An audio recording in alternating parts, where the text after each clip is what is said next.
नमस्कार। आज हम एक बहुत ही अनोखे विमान पर बात करने वाले हैं। इसे कहते हैं आसमान का भूत। हाँ, B-2 स्पिरिट स्टेल्थ बॉम्बर, अमेरिकी वायुसेना का। और भूत कहना गलत भी नहीं, ये दिखता ही नहीं आसानी से। बिल्कुल, इसकी इंजीनियरिंग तो कमाल की है, पर इसकी कीमत मतलब होश उड़ाने वाली है। हर एक विमान की लागत है $2.13 बिलियन से भी ज्यादा। जी, बहुत ज्यादा। और ये समझना जरूरी है कि ये बना क्यों। ये शीत युद्ध के दौरान दुश्मन के इलाके में चुपके से लंबी दूरी तक मार करने के लिए डिजाइन किया गया था। 1989 में दुनिया के सामने आया। तो आज हम इसी पर थोड़ी गहराई से बात करेंगे, जिसके जरिए हम समझने की कोशिश करेंगे कि आखिर ये विमान लगभग अदृश्य सा कैसे रहता है। हाँ, और इतनी लंबी दूरी कैसे तय करता है और कैसे इतने सटीक निशाने लगाता है। बिल्कुल, और सबसे बड़ा सवाल यही है कि भाई ऐसा क्या है इसमें कि इस पर इतने अरबों डॉलर खर्च किए गए हैं। तो चलिए शुरू करते हैं इसकी सबसे फेमस चीज से, स्टेल्थ तकनीक। जी, स्टेल्थ मतलब दुश्मन के रडार की पकड़ में ना आना। ये होता कैसे असल में?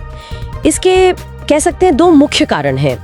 एक तो इसका डिजाइन जो आपने देखा होगा बिल्कुल अजीब सा है, एक उड़ने वाले पंख जैसा, फ्लाइंग विंग जिसे कहते हैं। हाँ, वो वी शेप वाला। जी, इसकी जो बनावट है वो एकदम चिकनी और कोणीय है।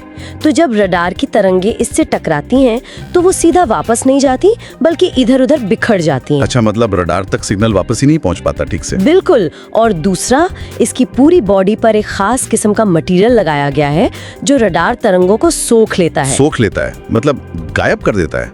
एक तरह से हाँ, वो रडार की ऊर्जा को गर्मी में बदल देता है। तो जो थोड़ा बहुत सिग्नल वापस जा भी सकता था वो भी बहुत कमजोर हो जाता है। नतीजा ये कि रडार स्क्रीन पर ये इतना बड़ा बॉम्बर शायद एक छोटी सी चिड़िया जितना ही दिखे। अरे वाह, ये तो कमाल की बात है। जी हाँ, और इसी वजह से ये इतना खतरनाक है। ये दुश्मन के सबसे सुरक्षित माने जाने वाले हवाई क्षेत्र में भी बिना किसी को पता चले घुस सकता है और अपना मिशन पूरा कर सकता है। और भी कुछ है इसमें स्टेल्थ के लिए? हाँ, इसके जो इंजन है वो भी पंखों के अंदर काफी गहराई में फिट किए गए हैं, ऊपर की तरफ। हाँ, अच्छा, ताकि नीचे से उनकी गर्मी या आवाज का पता ना चले। बिल्कुल सही। इंफ्रारेड सिग्नेचर और आवाज दोनों कम हो जाते हैं। ठीक है, तो ये छुपने में तो माहिर है, लेकिन क्या ये अपने टारगेट तक पहुंच भी पाता है? मतलब इसकी रेंज कितनी है? स्रोत क्या बताता है इस बारे में? रेंज इसकी जबरदस्त है। एक बार फुल टैंक करने पर ये बिना दोबारा ईंधन भरे 6000 नॉटिकल मील से ज्यादा उड़ सकता है। 6000 नॉटिकल मील, ये तो करीब 11000 किलोमीटर हो गया। जी हाँ, और इसमें करीब 1,67,000 पाउंड ईंधन आता है। लेकिन सबसे बड़ी बात है हवा में ईंधन भरने की क्षमता। ओहो, एयर टू एयर रिफ्यूलिंग। हाँ, इसका मतलब तो ये हुआ कि इसकी रेंज की कोई सीमा ही नहीं है, मतलब जहाँ चाहे वहाँ जा सकता है। बिल्कुल सही समझे। सैद्धांतिक रूप से इसकी रेंज लगभग असीमित हो जाती है और यही इसका सबसे बड़ा रणनीतिक फायदा है। अमेरिका इसे दुनिया के किसी भी कोने में हमला करने के लिए इस्तेमाल कर सकता है, वो भी बिना किसी दूसरे देश के एयरबेस पर उतरे। ये तो बहुत बड़ी बात है। वैश्विक पहुंच? जी हाँ, इसका खर्चा भी उतना ही है। एक अंदाजा है कि एक 10 घंटे के मिशन पर ही ये करीब 45,000 गैलन ईंधन इस्तेमाल कर लेता है। 45,000 गैलन? हाँ, और आज के हिसाब से देखें तो इसकी कीमत करीब $2,70,000 बैठेगी, सिर्फ ईंधन की। बाप रे। अच्छा, अब जरा इसके डिजाइन पर वापस आते हैं। ये फ्लाइंग विंग डिजाइन जो दिखने में इतना अलग है। हाँ, इसके पंखों का फैलाव करीब 172 फीट है, लेकिन लंबाई सिर्फ 69 फीट। कैसे उड़ाना भी अलग होता है? इसमें तो पीछे वो सीधी खड़ी टेल नहीं होती जैसे बाकी जहाजों में होती है। हाँ, बिल्कुल अलग है। इसमें पारंपरिक दुम या स्टेबलाइजर नहीं होते हैं। ये डिजाइन स्टेल्थ के लिए तो जरूरी है ही, साथ ही ये ईंधन बचाने में भी मदद करता है क्योंकि हवा का खिंचाव कम होता है। अच्छा, सब कुछ विंग के अंदर ही समाया हुआ है। कंट्रोल के लिए इसके पंखों के पिछले किनारों पर खास कंट्रोल सरफेस होते हैं जिन्हें एलिवॉन कहते हैं। एलिवॉन जी। ये एलिवेटर और एलेरॉन दोनों का काम करते हैं, यानी विमान को ऊपर नीचे करने और मोड़ने दोनों के लिए। और यॉ कंट्रोल यानी दिशा बदलने के लिए इसमें स्प्लिट फ्लैप्स होते हैं जो स्पीड ब्रेक का भी काम करते हैं। काफी जटिल लगता है। इसे उड़ाते कितने लोग हैं? इसमें 2 लोगों का क्रू होता है, एक पायलट और एक मिशन कमांडर। ओके। और जब ये अपने लक्ष्य के पास पहुंच जाता है तो हथियार कैसे डिलीवर करता है? इसके वेपन्स बे के बारे में क्या जानकारी है? इसके पेट में मतलब विंग के निचले हिस्से में बड़े हथियार बेस होते हैं। इनमें रोटरी लॉन्चर सिस्टम लगे होते हैं। रोटरी लॉन्चर मतलब घूमने वाले? हाँ, जैसे रिवॉल्वर में बॉलियां घूमती हैं, वैसे ही ये लॉन्चर घूमकर एक एक बम या मिसाइल को गिराने के लिए तैयार करता है। ये बहुत तरह के हथियार ले जा सकता है।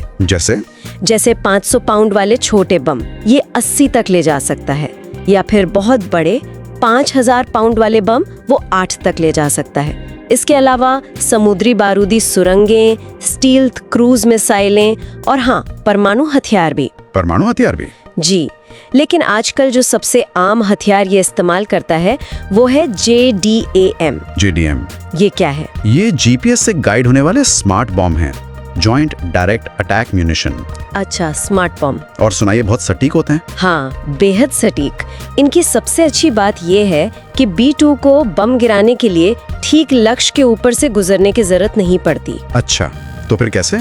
ये बम करीब 8 मील दूर से ही छोड़ा जा सकता है।